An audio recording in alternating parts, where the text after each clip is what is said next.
后来，这个桃园病院群组的感染，包括今仔日在内9天10个人确诊，病院采取着更加严格防疫的措施。第一，把这个确诊者去过楼层全部来管制，是袂当出入的红区。第二，无甲确诊者直接来接触过的病患，220个今仔日陆续来转院。也毋过家属甲病患拢爱采检阴性，确定无为着病毒，才会当转出离开。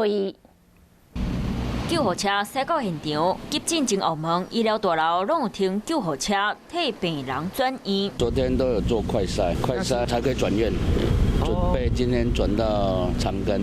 都惊病毒会因为转院传开，刚开放无含确诊者直接过患者转院，而且处理的人含患者拢爱是阴性的。支援的南口中街嘛规定，转院了后袂当离开病房，就亲像隔离。预计19、20爱转220个患者，不过有家属不满，病院首晚公布确诊者大的楼层。我们家住7楼，担心啊！我的意思说，应该是就是一开始就要公布了啦。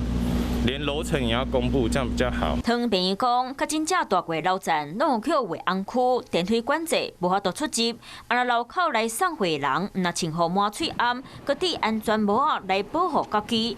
啊，长期伫咧遮摆摊的人讲，有接洗手、挂喙暗，就免惊捡袂到。我们就是按照我们平常就勤洗手啊，然后戴口罩啊。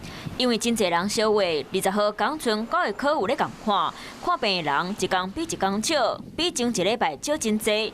呼吁民众若一定爱去病院，喙暗爱挂好条，才袂叫病毒袂着。